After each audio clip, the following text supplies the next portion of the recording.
ہمارے ہاں تراوی سنت مؤکدہ ہے 20 رکعت، اور تنہا پڑھنا نہیں، اکیلے نہیں پڑھنا، بلکہ تراوی کو 20 رکعت باجماعت پڑھنا سنت مؤکدہ ہے۔ تراوی کو 20 رکعت باجماعت پڑھنا سنت مؤکدہ ہے، باجماعت۔ اب بات اچھی طرح سمجھنا، ایک ہے تراوی کا ہونا اور ایک ہے تراوی کا باجماعت ہونا۔ ہمارے ہاں معروف کیا ہے کہ جب بھی کہا جائے نا تراوی 20 رکعت ہے، اگر کوئی غیر مقلد روایت پیش کرے 8 رکعت کی، تو ہم فوراً کہتے ہیں کہ 20 رکعت تراوی حضرت عمر کی سنت ہے۔ تو کیا حضرت عمر سے تجھ سے تھوڑا دین جانتے تھے؟ تجھے پتا، ان کو پتا نہیں تھا؟ تو حضرت عمر کو نہیں مانتا۔ ہمارے ہاں پوری دنیا میں جس سے بھی آپ بات کریں گے نا تو وہ کہتے ہیں جی 20 رکعت تراوی حضرت عمر کی سنت ہے، 20 رکعت تراوی حضرت عمر کی سنت ہے۔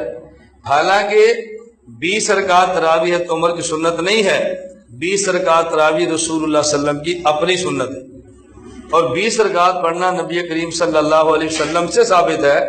آگے آ رہی ہیں، مصنف ابن ابی شیبہ کی روایت موجود ہے، تاریخ جرجان لسامی کی روایت موجود ہے، حضرت عبداللہ بن عباس سے بھی ہے، حضرت جابر بن عبداللہ سے بھی رضی اللہ عنہما، روایات اپنی جگہ پر ہیں۔ تو 20 رکعت تراوی تو سنت ہے خود اللہ کے نبی کی۔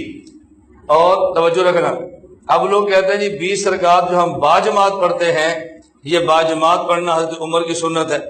حالانکہ تراوی 20 رکعت باجماعت بھی اللہ کے نبی کی سنت ہے۔ کیوں؟ رسول اکرم صلی اللہ علیہ وسلم نے 23 رمضان کو تراوی پڑھی اور باجماعت پڑھی، اور 25 کو پڑھی اور باجماعت پڑھی، 27 کو پڑھی اور باجماعت پڑھی۔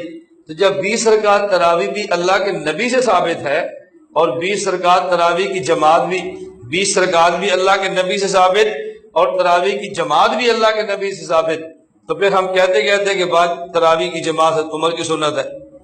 حضرت عمر رضی اللہ تعالیٰ عنہ کی سنت جو ہم کہتے ہیں اس کو اچھی طرح سن لیں۔ حضرت عمر رضی اللہ تعالیٰ عنہ کی سنت نہ 20 رکعت تراوی ہے اور نہ 20 رکعت تراوی کی جماعت ہے۔ آپ کو اٹھا کے دیکھیں، صحیح بخاری میں باب فضل من قام رمضان کے تحت روایت موجود ہے۔ پہلے رسول اللہ صلی اللہ علیہ وسلم نے تراوی کی فضیلت بیان فرمائی ہے، اور اس کے بعد روایت کیا ہے؟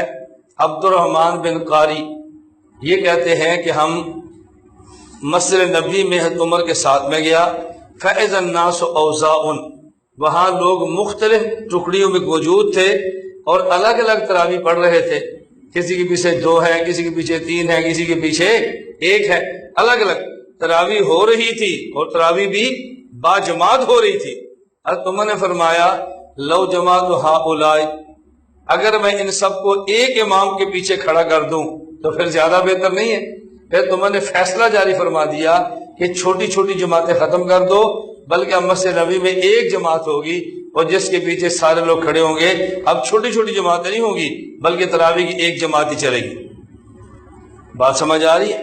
اب حضرت عمر رضی اللہ تعالیٰ عنہ کی سنت کیا ہے؟ نہ تراوی اور نہ تراوی کی جماعت۔